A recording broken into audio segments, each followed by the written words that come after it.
I wake up at first light, a habit left over from 32 years as a fire inspector. My alarm clock reads 5:30 in the morning, but I turn it off before it can ring. At 63, sleep isn't what it used to be. The apartment greets me with silence. I can only hear the ticking of the old wall clock that Verna and I bought for our 30th wedding anniversary. Now it's another mute witness to my loneliness. I make coffee, strong, with a pinch of cinnamon the way Verna liked it, and step out onto the small balcony. Baton Rouge is waking up. Neighbor boy Tony is delivering newspapers. Mrs. Holbrook is walking her corgi. Drivers are rushing to work. It's a normal day in Louisiana. The coffee's bitter. Verna said I always overdo the quantity, but in 4 years I've never learned how to make it right. Some things I can't do without her. Today is a special day. My birthday.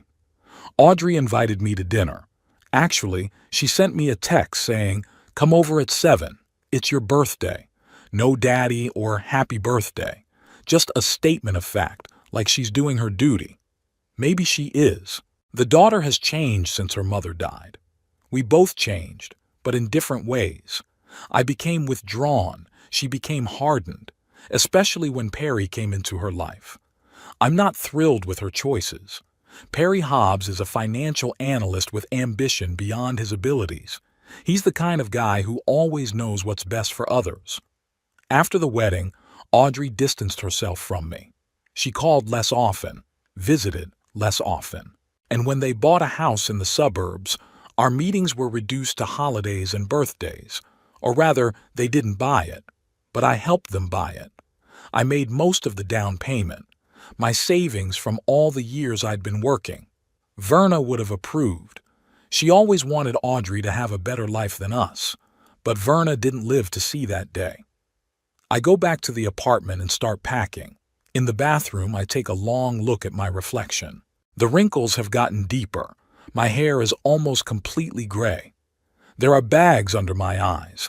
I haven't slept well in the last few weeks, and the aching in my joints is worse than usual. Old age doesn't make anyone look old, but I still had the same determination in my eyes that I had when I was younger.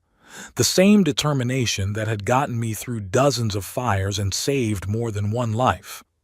Order and cleanliness is another habit left over from work. I eat breakfast oatmeal with blueberries, wash dishes, wipe down countertops. Always keep the place clean. You never know when you'll get home. If you do. How many times have I said that to young firefighters? I've lost count.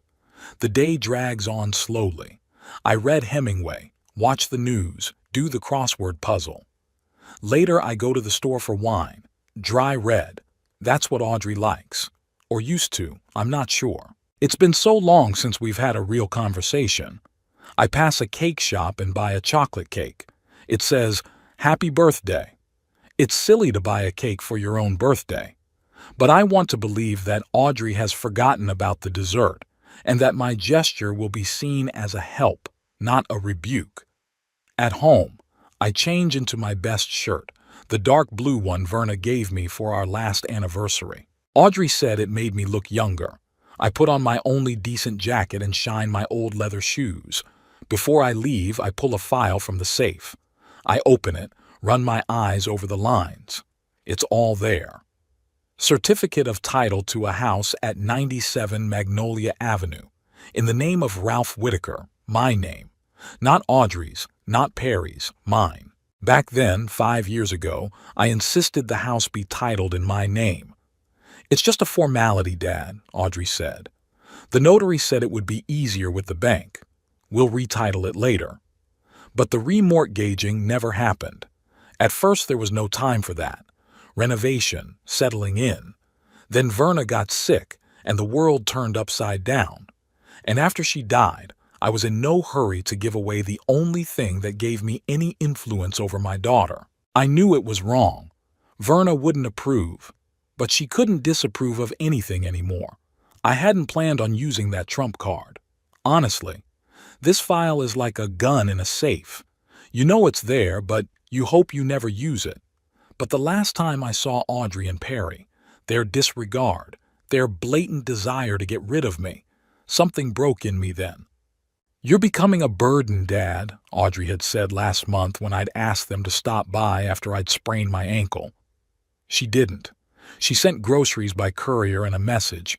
"Sorry, Perry and I are very busy. Feel better." I close the folder and tuck it into the inside pocket of my jacket, just in case, like a weapon you take with you, hoping you won't have to shoot. In the cab, I stare at the streets of Baton Rouge floating by. The city is changing, new buildings, new faces. I'm changing too, but in a different way. I'm shrinking like shagreen skin. Audrey doesn't realize it. For her, old age is something distant and abstract. At 35, she's full of energy and plans. For her, my existence is an annoying nuisance, a reminder of what awaits her someday. We drive up to the house. It's 2 stories tall, with white columns and a manicured garden. The American dream for which I paid $120,000 of my savings. In front of the house are 2 brand new cars, Perry's BMW and Audrey's Audi. Together they cost as much as half the house, but they never have time for Dad. I pay the cabbie and walk slowly to the front door, wine in one hand, cake in the other.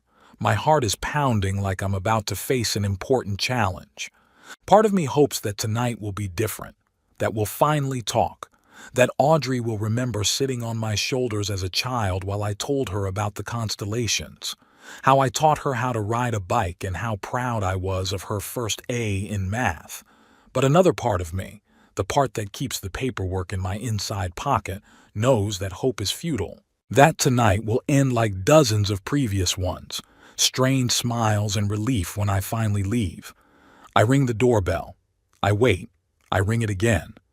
Finally, the door opens and Audrey appears on the doorstep. She's beautiful, hair gathered into an elegant bun, light makeup highlighting her blue eyes. Verna's eyes. "Daddy," she says without a smile, "you're early." I glance at the clock. 6:55. I'm sorry. The cab driver must have been speeding. She looks at the cake in my hands, a flicker of irritation in her gaze. "Why? We already have dessert." I shrug. Figured it wouldn't be superfluous. Audrey steps back, letting me into the house. I inhale the familiar smell, a mixture of citrusy perfume and roasted meat. Voices come from the kitchen, Perry and someone else. A woman's voice, young, ringing. "Are we having company?" I ask, taking off my coat. "A friend from work," Audrey answers briefly. "And her husband. Not a family dinner then. Not just for me. Well, that explains a lot." I follow my daughter into the living room. There's a bottle of whiskey and glasses on the coffee table. Perry is standing by the fireplace talking to a young couple. He notices me and nods, no smile, no greeting, just acknowledging my presence. "Ralph's here," Audrey says, and her tone makes me wince. Not Daddy, not Father, Ralph. It's like I'm a stranger. The folder in my inside pocket feels heavier. Maybe today's the day, I think. Maybe today I'll have to get it out. But I smile and hold out the wine. "Happy birthday, Ralph." "Meet Cassie and Brandon." Perry points to a young couple sitting on the couch. They smiled synchronized smiles at me with duty smiles. Cassie works with Audrey at the insurance company, and this is, Audrey's dad.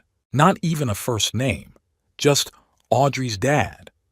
As if I were some nameless piece of furniture that had to be introduced to the guests.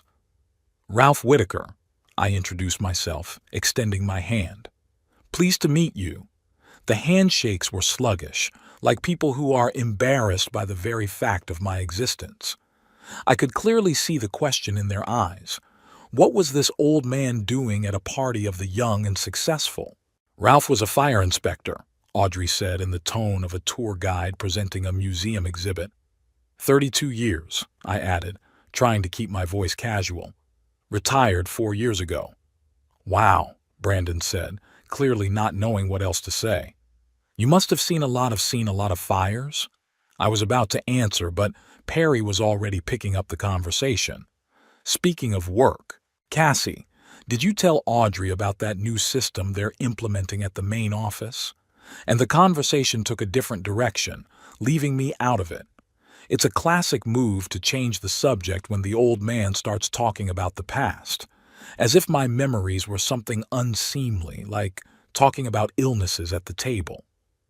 I sat in a chair in the corner of the room, watching the lively conversation. 4 people were discussing work, politics, the latest movies. It was as if I didn't exist. Perry periodically filled glasses with whiskey, but he never approached me with a bottle. I didn't insist. Alcohol doesn't go well with my medication. A half hour later, Audrey announced that dinner was ready. I was the first to head toward the dining room, but Perry stopped me with his hand. "We're eating on the veranda tonight. The weather's nice." Well, that makes sense. There's a long table on the veranda that can seat 5 people comfortably. Or maybe they didn't want me inside any longer than necessary. I was the last one out on the porch. The table was already set with plates, utensils, and wine glasses. The table is decorated with candles and flowers in a low vase. It's beautiful. Verna would approve. "Sit here." Audrey pointed to a seat at the far end of the table, as far away from the others as possible. I sat down. Perry poured the wine they'd made ahead of time, not the one I'd brought. My gift remained untouched in the hallway, as did the cake. The first course change was a shrimp and avocado salad. Delicious, but too pretentious. Audrey had never liked seafood until she met Perry. He changed her tastes, her habits, her attitude toward me. Or maybe just revealed something that had always been hidden. The conversation at the table continued without me. I caught bits and pieces of phrases, something about Cassie's promotion, about how Brandon was tired of his clients. He was a tax consultant, it turned out. About Perry's plans to invest in some startup. "You have a beautiful home," Cassie said, turning to Audrey, "especially the garden. Did you plant it all yourself?" Audrey blossomed. "Yes, I worked with a landscaper. Have you seen the rose garden? We're planning to expand it next year. We're also thinking about a pool," Perry added, "on the south side of the property. A small one, but heated so we can use it almost year-round." I couldn't take it. "A pool? Really? That's a huge expense, and you'd have to get a permit from the municipality." Everyone fell silent. Perry smiled, that condescending smile I hated so much. "Ralph, we've done the math. Our finances are in order." "Of course," I took a sip of water from my glass. "It's just strange that you didn't mention it before." "Why would we discuss it with you?" Audrey said it quietly, but there was metal in her voice. Cassie and Brandon exchanged awkward glances. There was a heavy silence at the table. I started, but Perry interrupted me. "Let's talk about the good stuff.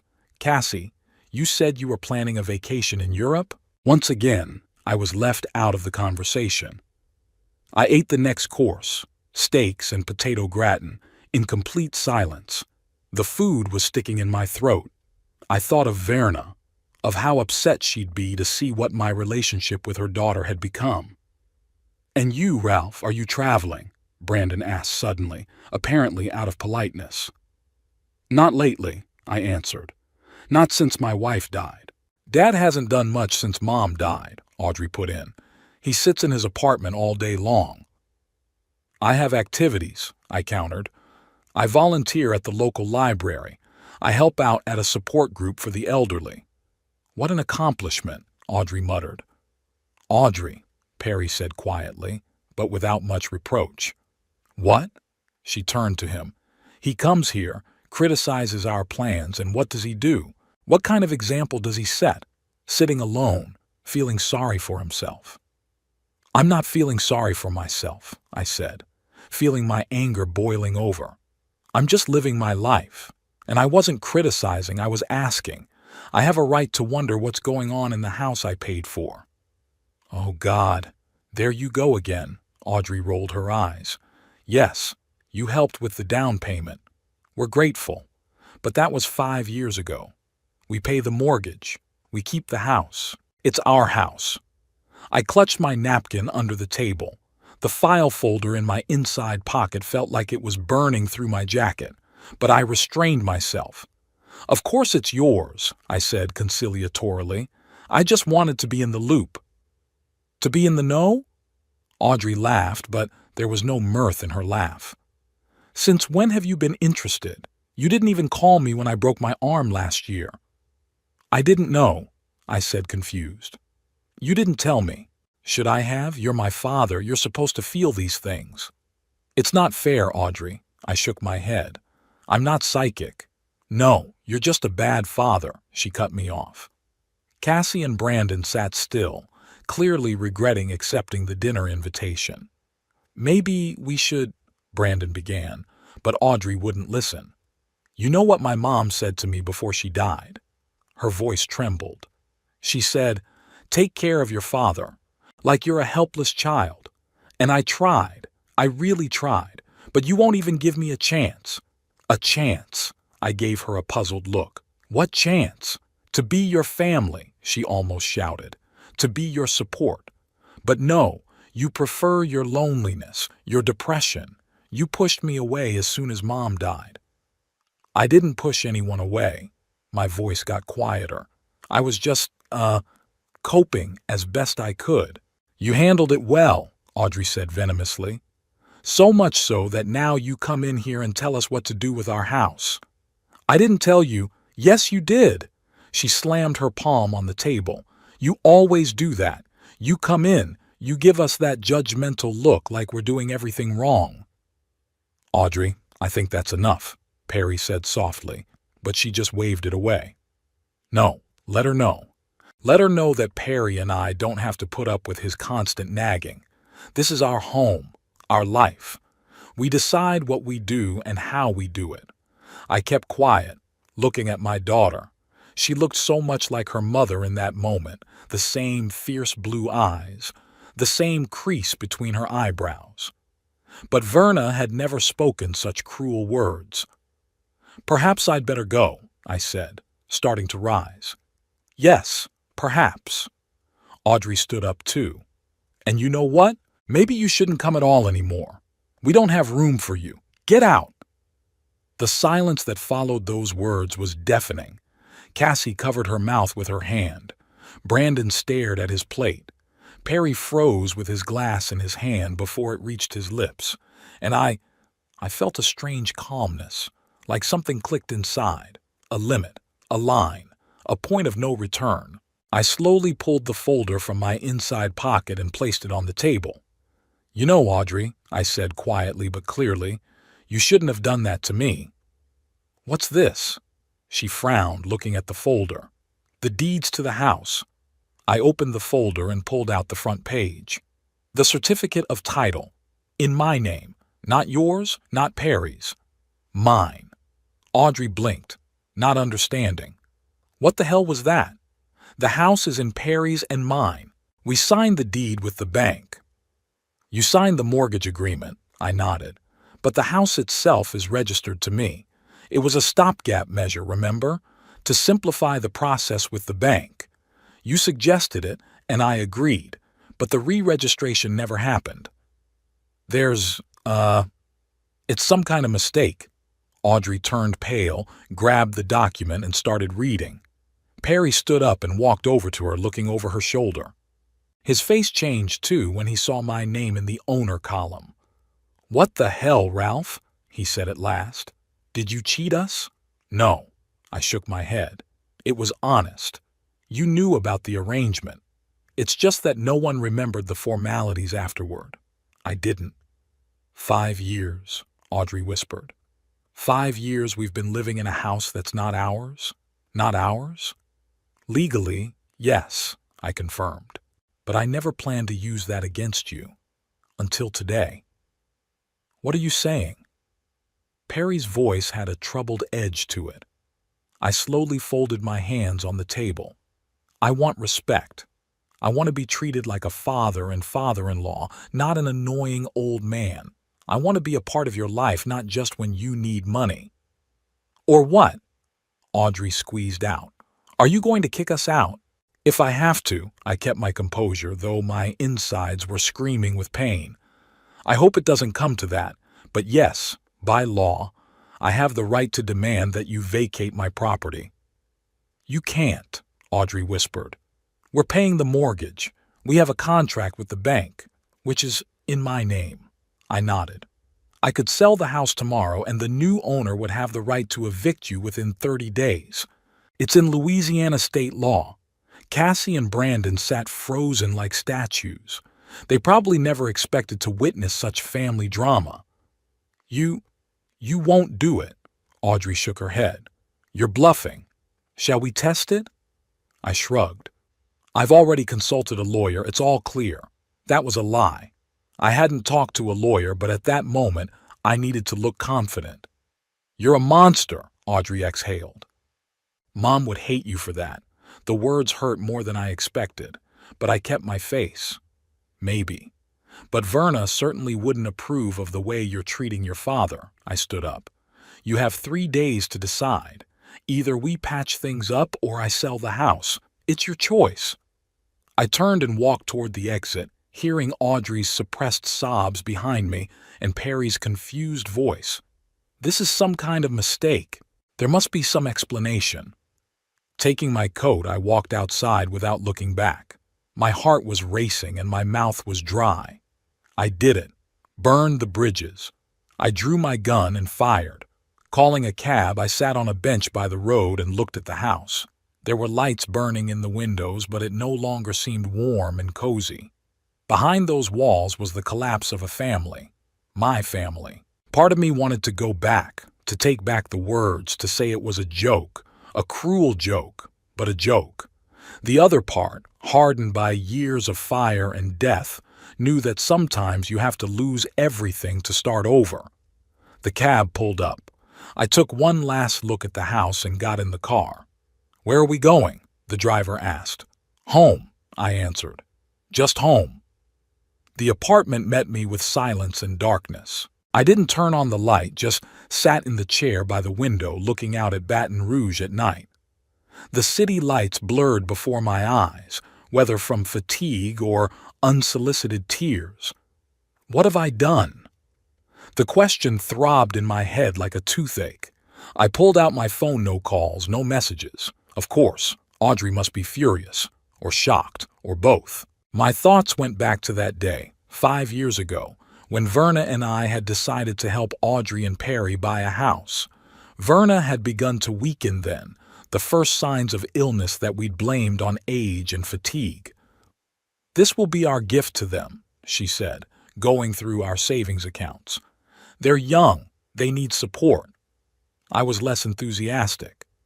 Perry seemed overconfident and wasteful to me.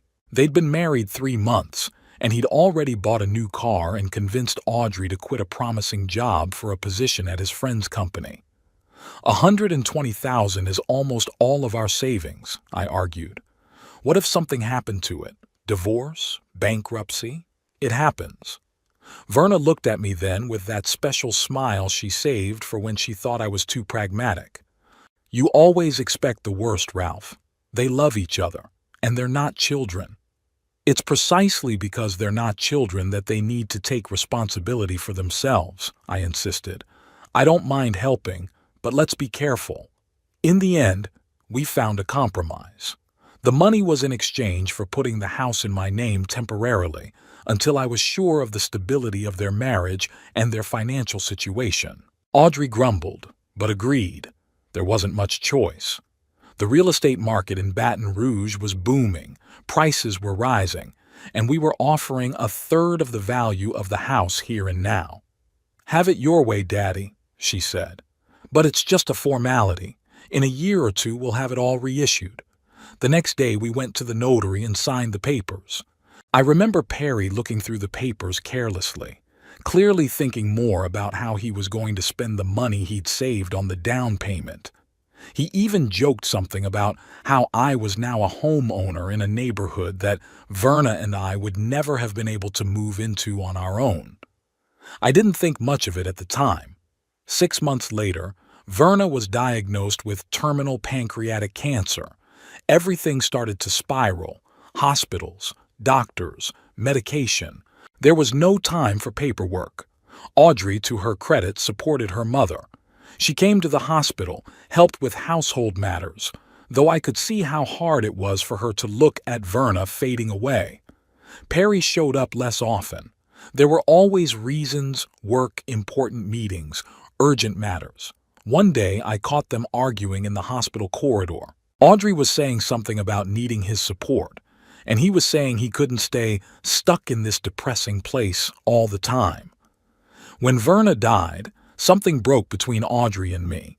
We both grieved, but in different ways. I withdrew. She threw herself into her work and social life.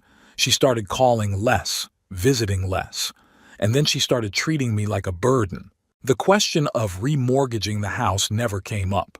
At first I didn't care, then it was awkward to ask, and then I started to notice how she and Perry were living. New cars, expensive vacations, renovation after renovation. I knew Perry had a career in finance, but still their spending seemed excessive. So I thought, what if they're in debt?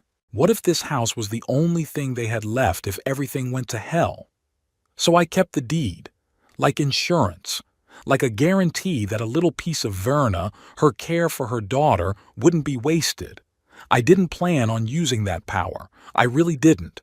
But their attitude was getting worse and worse. Especially after that ankle incident where I literally couldn't leave the apartment and Audrey hadn't even taken the time to stop by. The ringing of the phone snapped me out of my memories. Audrey. I picked up the phone but didn't have time to say a word. I talked to a lawyer. Her voice was icy. It's true. The house is in your name. I didn't say a word. What can I say? You've known and kept quiet all this time, she continued. 5 years. 5 years, Dad. We paid the mortgage, put money into repairs, into improvements, and all that time the house was yours? You used it, I answered quietly. You lived there. I never interfered. Not until today, she cut me off, when you decided to take us by the throat. You started it first, Audrey. We have no room for you. Get out. Your words, not mine. I heard her heavy breathing. She was trying to hold it together. I was upset. You're always criticizing our decisions, judging our lifestyle. I asked a question about the pool. Just a question, Audrey. It's not about the pool, she was practically screaming. It's about what you always do. You sit in the corner with your judgmental look, and then you ask just questions that are actually rebukes. I covered my eyes. Maybe she was right.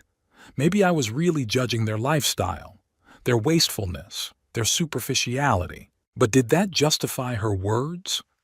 So what now? I asked. What do you want? Are you serious? Her voice oozed venom. You threatened to kick us out of our house, and then you ask me what I want. I didn't threaten to kick us out.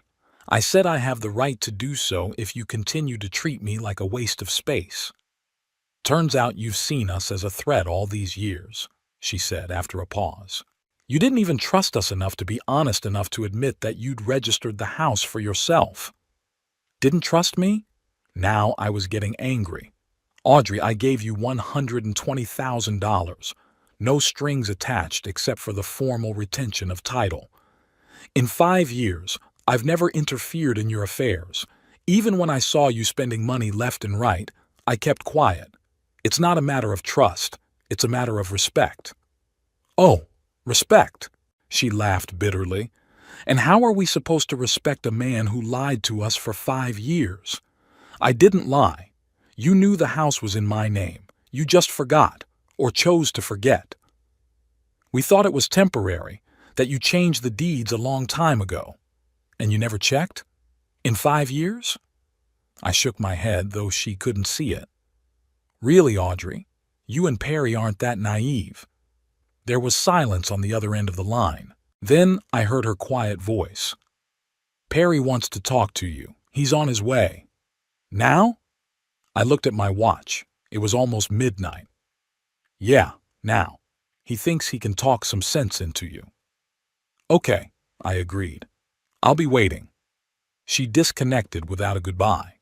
I sat staring at the faded screen of the phone and felt a strange emptiness inside.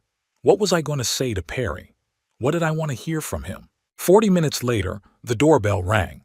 I opened it and saw my brother-in-law, disheveled with reddened eyes. He wasn't in his usual business suit, but jeans and a sweater. "Ralph," he nodded, walking into the apartment. "We need to talk." I gestured him into the living room. He sat down on the couch and I sat in the chair across from him.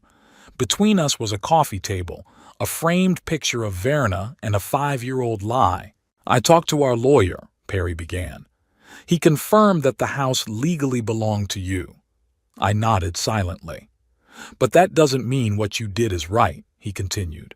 "You deliberately hid that fact from us all these years." "I didn't," I countered. "I just didn't remind you. You didn't ask. I didn't tell." "It's manipulation, Ralph, and you know it." Perry shook his head. "You let us believe the house was ours. We put our souls into it. Audrey picked out every detail. I did the backyard with my own hands. And all this time you've been living there," I reminded her. "For free, basically. Because your mortgage payments are for the loan, not the house itself. The house was paid for with my money." Perry clenched his fists but held back from saying anything harsh.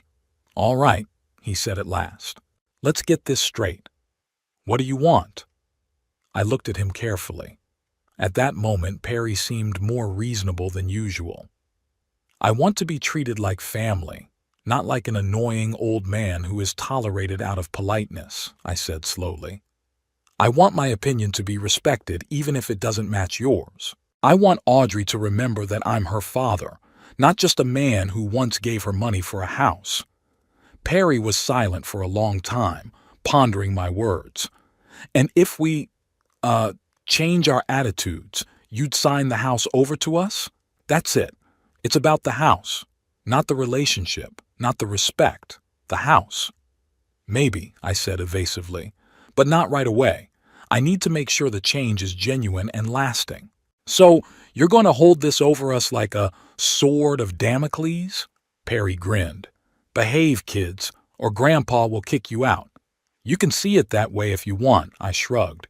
"But I just want to make sure you don't go back to your old attitude once you get your papers." Perry stood up and started pacing around the room. I could see the gears turning in his head. He was calculating the options, weighing the risks. Financial analyst in all his glory. "You know what the ironic thing is?" he finally said. "Audrey genuinely thought she cared about you. In her own way, of course. She always told me, 'Dad's so stubborn he'll never admit he needs help. He's stuck in the past, doesn't want to move on.'" "Help?" I raised my eyebrows in surprise. "What kind of help? When had I ever asked for help?" "That's the thing." Perry sat back down on the couch. "You never asked. But Audrey felt she had to take care of you, like she promised her mother she would. It's just that her idea of caring is, well, peculiar." I remembered Audrey's numerous attempts to organize my life after Verna's death, lists of doctors I had to see, suggestions to move to more appropriate housing for a single elderly person, insistent recommendations to enroll in groups for widowers. It all felt like an intrusion, an assault on my independence. I fought back, she insisted, and gradually it became a cold war. "I didn't ask her to take care of me like that," I said. "I asked for respect and attention, just human companionship."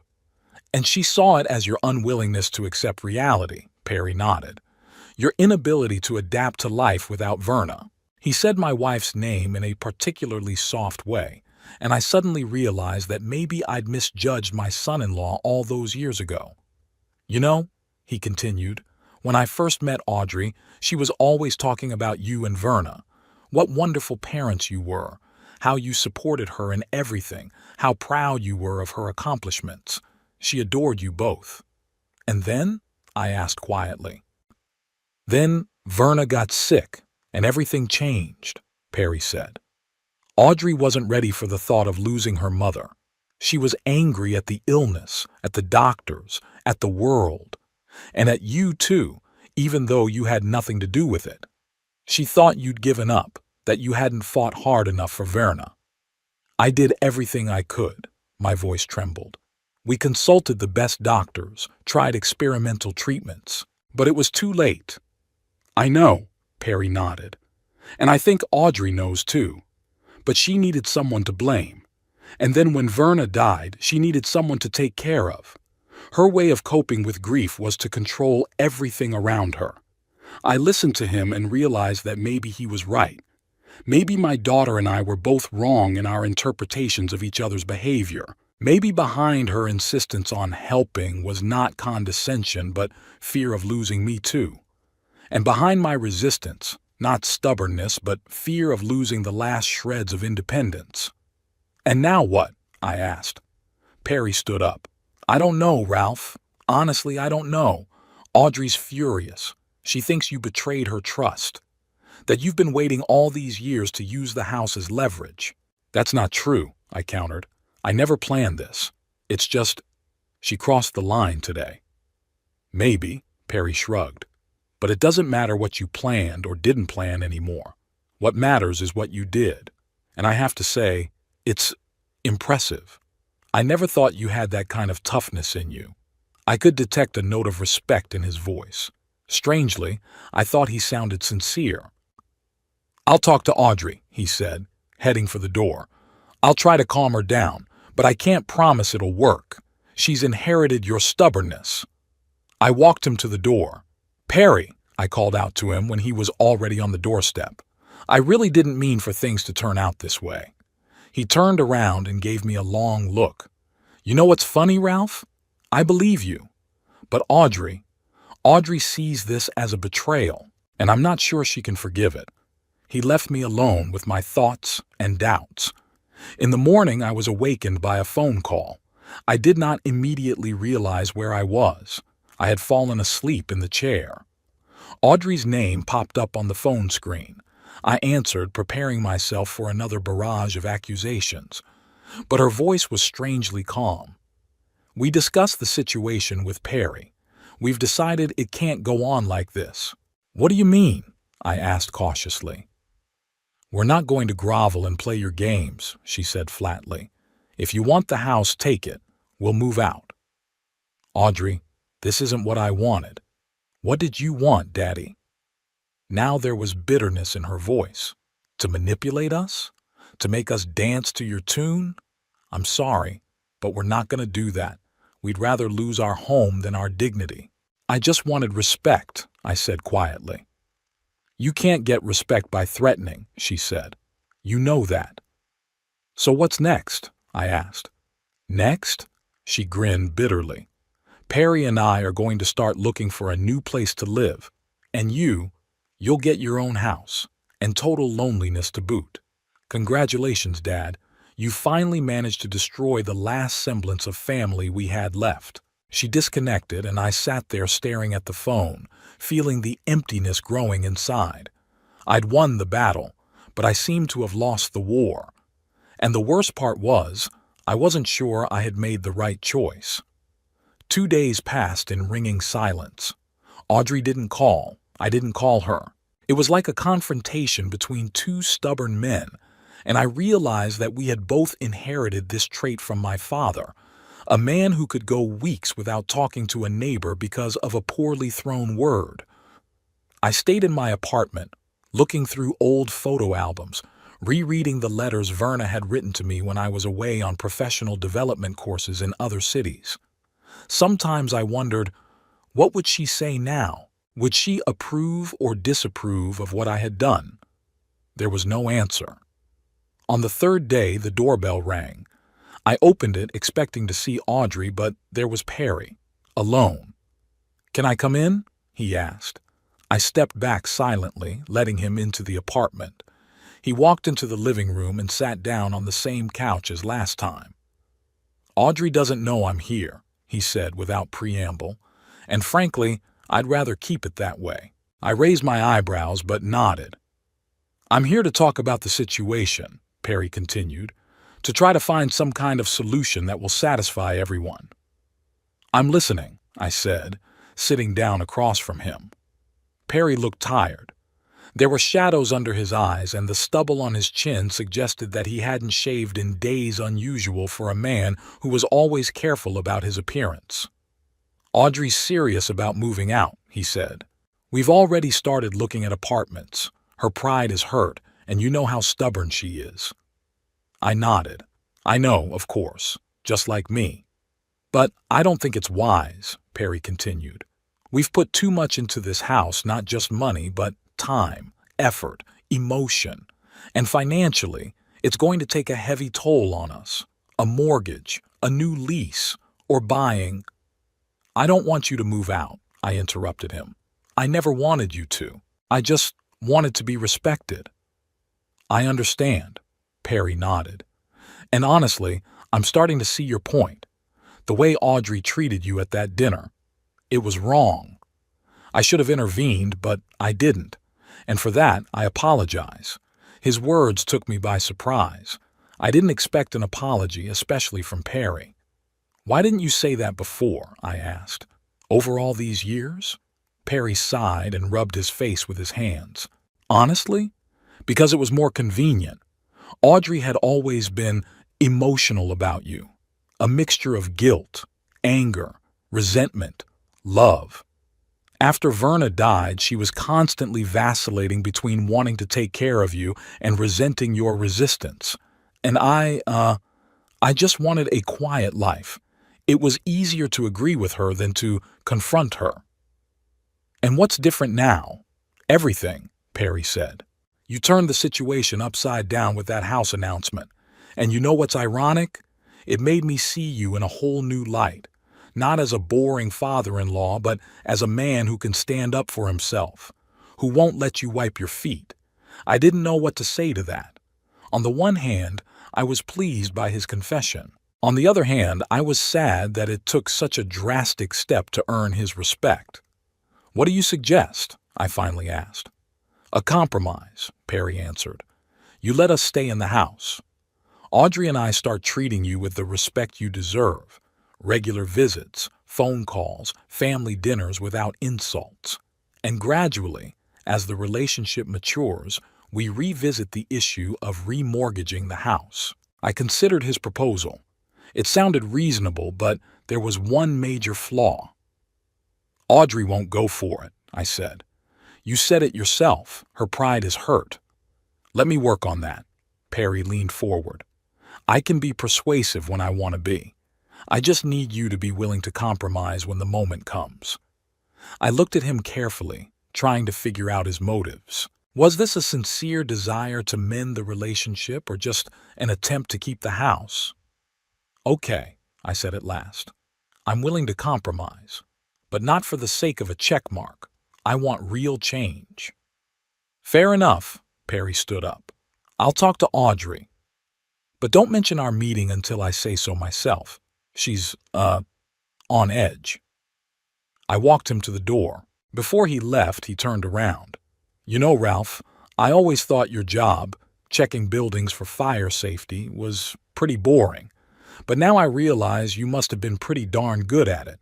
Spotting problems before they become disasters is a special talent." With those words, he walked away, leaving me with mixed feelings. Was it a sincere compliment or a subtle manipulation? With Perry, one could never be sure. The next few days passed in suspense. I went about my daily routine, reading, cooking, going to the library, and to senior support group meetings. But my thoughts kept returning to Audrey, Perry, and the house situation. I began to question my decision. Maybe I had really overreached. Maybe I should have found another way to reach my daughter. On Thursday, on my way back from the store, I ran into a neighbor, Estelle Price, a widow in her mid-50s who had moved into our house about a year ago. We occasionally exchanged a few words when we met, but we never spoke closely. "Ralph," she smiled welcomingly, "I haven't seen you in a long time. Is everything all right?" "More or less," I answered evasively. "Just a little family trouble." Estelle nodded understandingly. It's never easy with children, especially when they grow up and decide they know life better than we do. I looked at her in surprise. How did you know it was a daughter? You have that look on your face, she smiled. I'm a mother of 2 grown sons myself. I know that look, a mixture of love, pride, and a desire to shake them by the shoulders. I couldn't help laughing. Estelle had caught my feelings exactly. Would you like to come in for a cup of tea? I suddenly suggested it. It seemed like I could use the distraction. I'd love to, she nodded. Already in the apartment over tea and cookies, I suddenly told her the whole story. About how Verna and I had helped Audrey and Perry with the house, about how the relationship had changed after my wife's death, about the ill-fated dinner and my ultimatum. Estelle listened attentively, not interrupting, only occasionally nodding or frowning. Do you know what the strangest thing is? I said, finishing my story. Perry seemed to take my side. He came by, offered a compromise, even apologized for his behavior, and not a word from Audrey. Estelle stirred her tea thoughtfully. It's not so strange if you think about it, she said at last. Perry is a pragmatist. He evaluates a situation in terms of gain and loss. For Audrey, on the other hand, it's an emotional issue. She feels betrayed. Betrayed? I was surprised. I gave her $120,000. I never interfered in their lives. How could that be betrayal? It's not about money, Ralph, Estelle said softly. It's about trust. In her mind, you made a pact. You help with the house, and the house becomes theirs. Yes, technically it was in your name, but in her mind it was a temporary measure. And now she finds out that you've been holding that trump card up your sleeve all these years. To her, it looks like a betrayal. I thought about what she said. Maybe Estelle was right. What mattered to Audrey was not the legal side of the issue, but the emotional side. Not what I had the right to do, but that I could even consider such a move. So, what do you think I'm wrong about? I asked. Estelle shook her head. I'm not talking about right or wrong. I'm talking about different perspectives. From your perspective, you were defending yourself against disrespect. From her perspective, you were using power to manipulate her. Both perspectives have a right to exist. What am I supposed to do now? What do you want in the end? She asked. For Audrey and Perry to stay in the house? For the relationship to work out? Or are you willing to sacrifice the relationship for principle? I was silent for a long time, pondering her question. What did I really want? To punish my daughter for disrespecting me, to bring back the intimacy, or just to prove that I can't be treated like a waste of space? I want Audrey to be happy, I said finally, but not at the expense of my dignity. I don't want to be a doormat that people wipe their feet on and then remember at Christmas and birthdays. Then stand your ground, Estelle nodded firmly, but be ready to compromise when the time comes. And remember that pride is a bad counselor for both sides. Her words stayed with me even after she left. There was something comforting about having someone listen to me without judgment, just trying to understand. I hadn't felt that kind of support in a long time, not since Verna's death. The next day, Perry called and suggested that we all meet together, me, him, and Audrey, at the small Magnolia Cafe on neutral ground. I agreed, though I wasn't sure it was a good idea. Audrey could still be too angry to have a constructive conversation. The Magnolia Cafe turned out to be a cozy place with round tables and wicker chairs. I arrived 15 minutes ahead of schedule and chose a table in the corner, away from the other customers. I ordered tea and waited. Audrey and Perry showed up together, right on time. Audrey looked tense, back straight, lips pressed into a thin line. Perry, anxious but determined. Dad, Audrey nodded briefly, sitting down across from me. Thanks for coming, I said.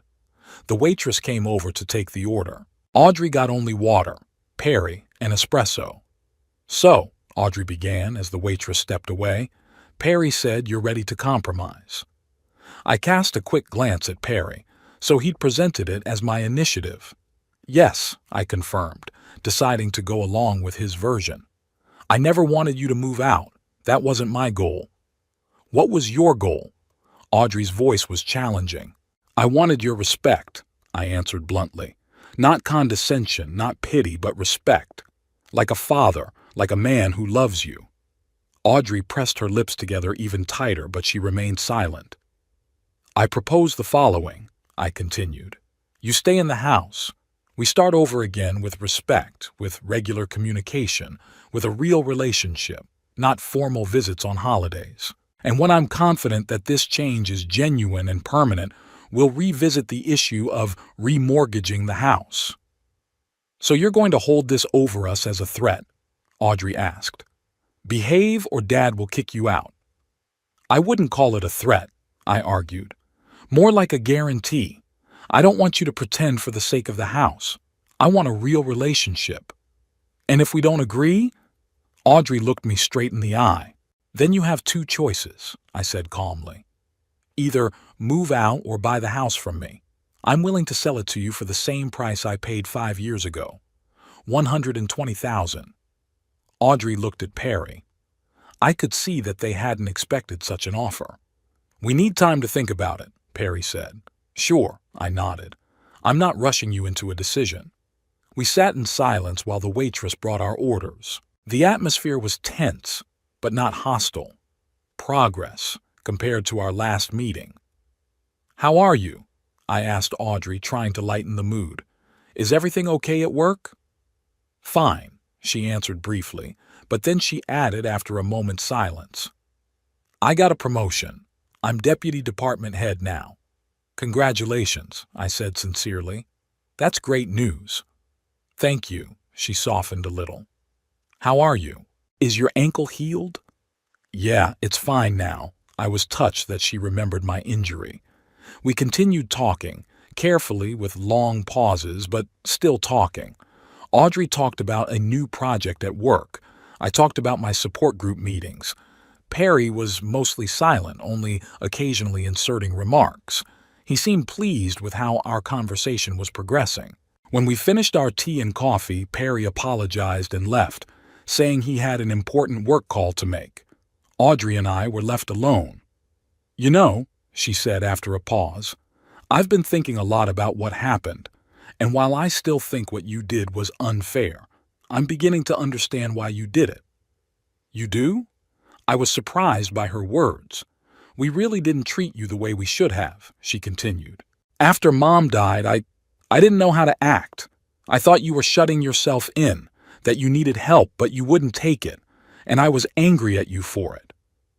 And I didn't want to be a burden, I admitted. I didn't want you to take care of me out of obligation. I wanted to be your father, not a helpless old man to take care of. Audrey nodded as if truly understanding my point of view for the first time. We could try starting over, she suggested cautiously. No manipulation, no hard feelings, just like father and daughter. I felt a warmth rise in my chest.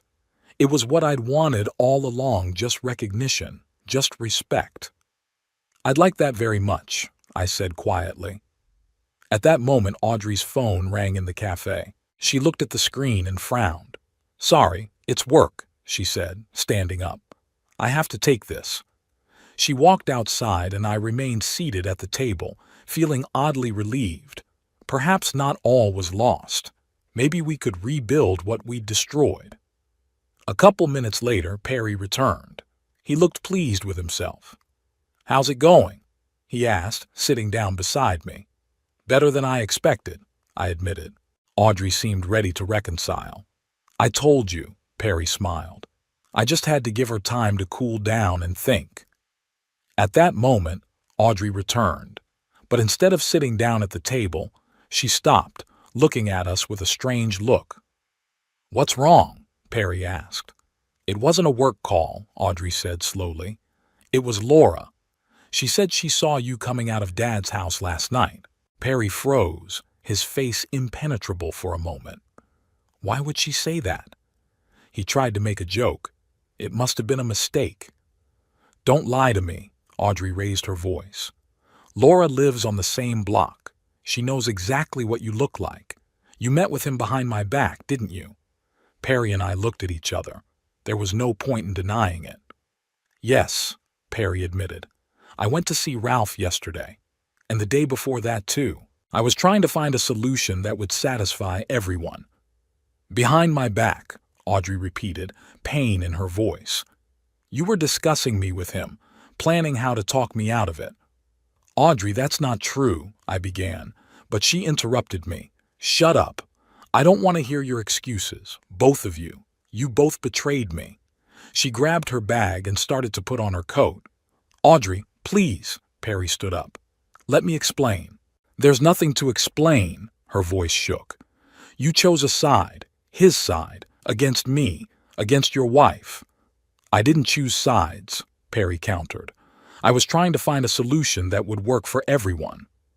Behind my back, Audrey cut him off. Well, now you're going to have to make a real choice. It's either him or me. Make up your mind. With those words, she turned and walked briskly toward the exit. Perry froze for a moment, then gave me an apologetic look and followed her out. I remained seated at the table, stunned by what had happened. A situation that seemed to be starting to get better had suddenly gotten worse.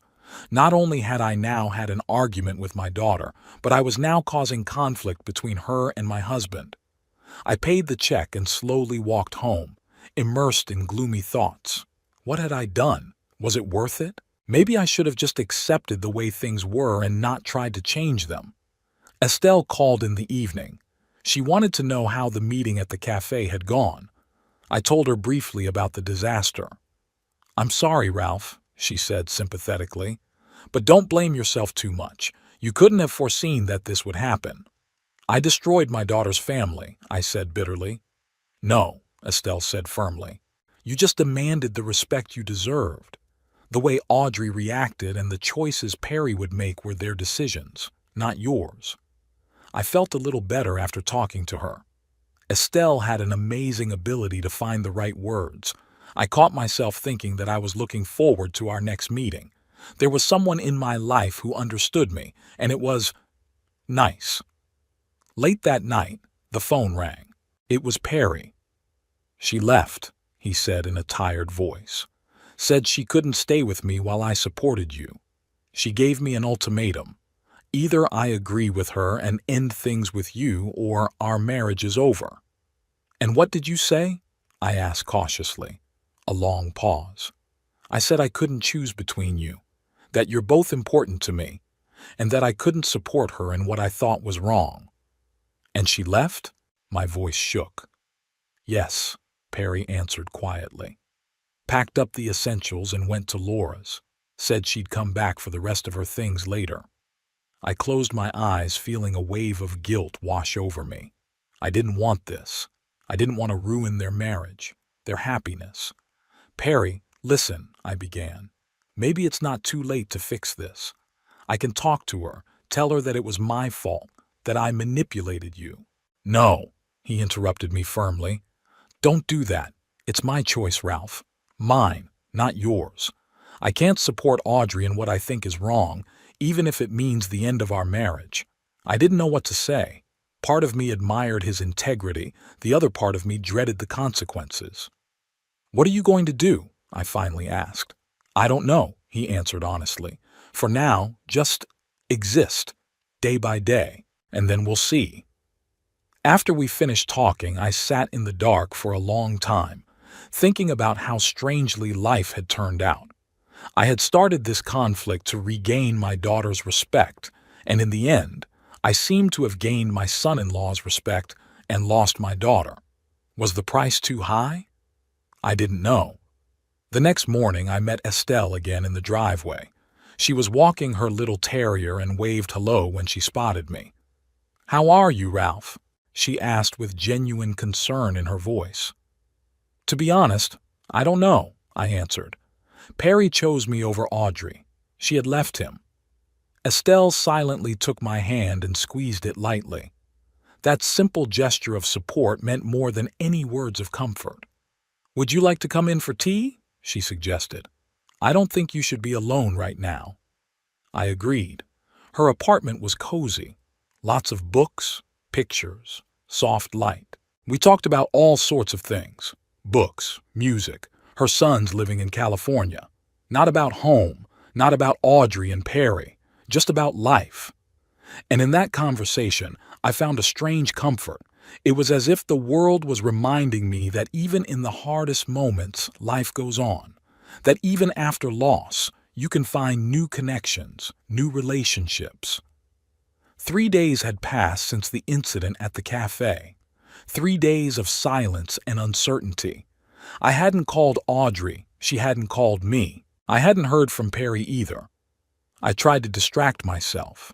I went to the park, met with friends from the support group, even went to Estelle's house for tea, but my thoughts kept returning to my daughter and our conflict. On the evening of the fourth day, the doorbell rang.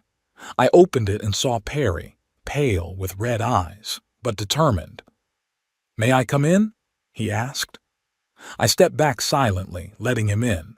We walked into the living room, but this time he didn't sit down on the couch but stood there, nervously clenching and unclenching his fists. "Audrey gave me a choice," he said without preamble. "Either I'm with her against you, or I'm no longer her husband." I sighed heavily. "Perry, listen." "No, you listen," he interrupted me. "I've been thinking a long time. And I decided that I couldn't support Audrey in this." I froze, unable to believe my ears. "What are you saying?" "I chose you, Ralph," he said simply. "Not because you're holding us by the throat over the house, but because you're right. The way Audrey's treated you all these years, it's wrong. And I've been a part of it. I let it happen, even encouraged it. And I'm ashamed." I slumped back in my chair, trying to comprehend his words. "Do you realize what you're saying? You're choosing an old father-in-law over a young wife?" Perry smiled weakly. "When you put it like that, it does sound crazy. But it's not about choosing between you and her. It's about choosing between right and wrong, between respect and disrespect." I tried to explain that to Audrey, but she wouldn't listen. He paced the room, then stopped at the window. "You know, I always thought of myself as a pragmatist, a person who made decisions based on profit. But it turns out there are things more important than profit: dignity, honesty, respect." "So what now?" I asked. "What's wrong with you?" "Audrey's packing," Perry said quietly.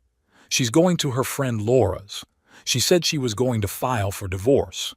I felt my heart clench with pain. Had it really gone that far? Is my daughter really ready to destroy a marriage because of her pride? "Maybe she'll change her mind," I said, though I didn't believe it. "When she cooled down, when she thought it over." "No," Perry shook his head. "You didn't see her. She's furious. She thinks we both betrayed her, that we conspired behind her back. She won't even listen to an explanation." He sank down on the couch, wrapping his arms around his head. "I always thought I knew my wife, but now I don't recognize her." It was as if the mask had fallen, and I saw a completely different person. I understood his feelings. I hadn't recognized my daughter in recent years either. Where is that tender, caring girl who brought me tea when I was sick? Who drew birthday cards for me? Who was proud of her father for saving people? "What are you going to do?" I asked. Perry lifted his head and looked at me with tired eyes. "I don't know. Honestly, I don't. I don't have a plan. I can't do anything else." We sat in silence, each of us absorbed in our own thoughts. It was starting to get dark outside. Another day was coming to an end, a day that changed everything. "You can stay here," I said finally. "If you want to, I have a couch." "Thanks," Perry nodded gratefully. "But I think I'd better go home. I need to, finish talking to Audrey, if that's even possible." He stood up and I walked him to the door. "I'll come back tomorrow and let you know how it went, if you don't mind." "Sure," I shook his hand. "Hang in there, Perry." When the door closed behind him, I felt a strange emptiness inside. I'd started this confrontation to regain my daughter's respect, and in the end I seemed to have lost her forever. Was the price too high? Or was it inevitable? I couldn't sleep through the night, tossing from side to side. Every time I closed my eyes, I saw Audrey's face. First, the little girl laughing on the swing set, then the teenager stubbornly asserting her opinion, then the young woman happy on her wedding day, and finally her face in the cafe, contorted with anger and pain. My daughter, my only daughter. In the morning, exhausted by insomnia, I called Estelle. I needed someone to talk to, someone who wouldn't judge. Perry chose me, I said when she opened the door. Audrey was leaving him. Estelle hugged me silently and let me into the apartment. Over a cup of coffee, I told her everything that had happened yesterday. She listened attentively without interrupting. I don't know what to do, I admitted at the end. Things had gone too far. I didn't mean for this to happen. Of course you didn't, Estelle said softly. No one did. But sometimes our actions have consequences we can't foresee. I lost my daughter. My voice shook. You don't have to, Estelle put her hand on mine. Give her time. Right now she's in shock, she's angry. But when her emotions settle, maybe she'll be ready to talk. And if she isn't? I asked quietly. Then you'll have to live with it, she replied simply. And find happiness in what you have, not grieve for what you don't. Her words were harsh, but true, and there was a strange wisdom in them that I couldn't help but recognize. Perry called toward evening. She's gone, he said in a tired voice. Packed up the essentials and left. Said she'd send for the rest of her stuff later. I'm sorry, I said sincerely. Me too, he sighed. I tried to talk to her, to explain my position, but she wouldn't listen. She said I was just as manipulative as you are, that we both used the house to control her. I closed my eyes. The pain from those words was almost physical. What are you going to do? I asked. I don't know, Perry answered honestly. For now, I'm just sitting in an empty house trying to realize that my life just fell apart. Do you want me to come over? I offered, surprised by my own words. Pause. Then, yes, that would be good. Thank you, Ralph. The house on Magnolia Avenue looked the same as it always did, well-maintained, beautiful, the epitome of the American dream. But inside it felt cold and empty, like the life had gone out of it with Audrey's departure. Perry met me on the doorstep. He was unshaven with a crumpled shirt and eyes red from sleep. Thanks for coming, he said, letting me inside. There were half-empty glasses of whiskey in the living room. On the coffee table was a picture of Audrey and Perry on their wedding day. They looked so happy, so full of hope. Did she call? I asked, sitting down in the chair. No, Perry shook his head. But her friend Laura sent a message. Said Audrey was fine, but she didn't want to talk to anyone. Not to me, not to you. I nodded. That was to be expected. I keep thinking, Perry said slowly, that I could have just agreed with her. Say you're wrong, that we should move out. Keep the peace in the family. Why didn't I do that? Because it would have been a lie, I answered quietly. And you wouldn't be able to live with that lie. Perry looked at me for a long moment, then nodded. Yeah, you're probably right. I always thought of myself as a man who was all about profit. But it turns out there are some things I can't sacrifice, not even for the woman I love. We sat in silence, each of us absorbed in our own thoughts. Then Perry suddenly asked, What's going to happen to the house, Ralph? Are you going to sell it? No, I shook my head. It's your house. It's yours and Audrey's. I never planned on taking it. But now. He didn't finish the sentence. Things are different now, I agreed. But that doesn't mean I'm going to change my mind. The house is still yours. Or yours if Audrey doesn't come back. Perry looked at me in surprise. Why? After everything that's happened? Because I didn't want the house, I answered simply. I wanted respect, and you showed it to me, even if it was in such a strange way. The next day, Perry asked me to move in with him, temporarily, until things settled down. I hesitated. It didn't seem right, taking my daughter's place in her house. But on the other hand, I felt responsible for Perry. In a way, I'd ruined his family. I had to help him deal with the consequences. So I agreed. I packed up the essentials and moved into the guest room of the Magnolia Avenue house. It was a strange feeling, living in a house that legally belonged to you, but always felt foreign. The first few days were awkward. Perry and I didn't know how to act around each other. We'd have breakfast in silence, then he'd leave for work. I'd be alone in the big, empty house. In the evening, we'd have dinner together, exchanging meaningless sentences, and then we'd go to our rooms. But gradually, something began to change. Perry asked me about my work as a fire inspector, and I told him a few stories from my practice. He was an attentive listener. Then I asked him about his job as a financial analyst, and he explained some aspects I hadn't thought about before. Over the weekend, we gardened together, mowing the lawn, trimming bushes, fixing a broken step on the veranda. Working side by side, we talked about more personal things, our relationship with Audrey, how we'd both been wrong in our approach to her. You know, I always thought she was a lot like you, Perry said, wiping the sweat from his forehead. Just as stubborn, just as principled. Maybe that's why it's so hard for you two to get along. Maybe, I agreed. Verna always said Audrey and I were like two sheep on the bridge. Neither one of us wanted to give way. Perry laughed, and it seemed so genuine, so normal. Like we could really be a family. Weird, incomplete, but family. I still hadn't heard from Audrey. Perry tried to call her, but she didn't answer. One time she sent a text saying, "I'll send for my stuff next week. Don't want to see you. Both of you." That message knocked us out for a few days. Perry started drinking a lot in the evenings again, and I withdrew. But then, as if by tacit agreement, we decided to move on. Life went on, even if Audrey didn't want to be a part of it. Estelle called often, wondering how we were doing. One day we invited her over for dinner.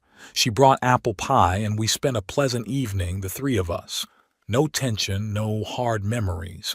Just three adults enjoying each other's company. 2 weeks after Audrey left, Perry and I were sitting on the veranda watching the sunset. The summer evening was warm and quiet. The smell of jasmine and barbecue wafted from somewhere. "I filed the deed to the house," I said, without looking at Perry. "In your name." He turned to me, eyebrows raised in surprise. "Why?" "Because it's the right thing to do," I answered simply. "This is your house. It's always been yours. I just held it up as collateral without knowing why." Perry was silent for a long moment. Then he said quietly, "Thank you, Ralph. That means a lot to me." "I hope Audrey comes back," I said. "Not to me, but at least to you. You were a good couple." "I hope so too," Perry sighed. "But I won't wait forever. Life goes on, right?" I nodded, looking up at the sunset sky. Life did go on. Despite the losses, despite the pain, we adapt, find new connections, new meanings. "You know," Perry said after a long pause, "I never thought it was possible to start over at 63, but you've proven that it's possible. You didn't give up, didn't accept the role that was forced upon you. You fought for your dignity, and I respect that." His words touched me more deeply than I expected. Respect. That's what I wanted all along, and strangely enough, I got it from the person I least expected it from. "I never thought I'd find an ally in my brother-in-law," I replied with a slight smile. "Life is full of surprises." We sat in silence, watching the last rays of the sun turn the sky orange and purple. I thought about Verna, about what she would say now. Would she approve of my actions or disapprove? I would never know, but I hoped she would have understood why I did what I did. I thought about Audrey, about the gulf that separated us. Would we ever be able to bridge it? Or was this chapter of my life closed forever? The pain of that thought was sharp, but it wasn't as unbearable as it used to be.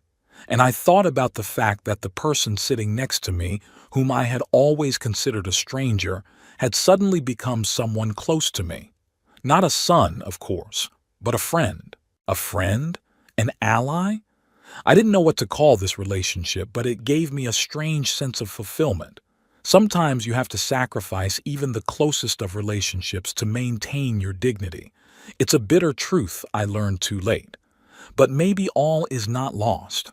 Maybe from the ashes of old relationships, new, healthier, and more respectful ones can be born. The sun disappeared over the horizon, leaving behind only a thin streak of light. Another day had come to an end, but tomorrow would bring a new one. And who knows what it will bring?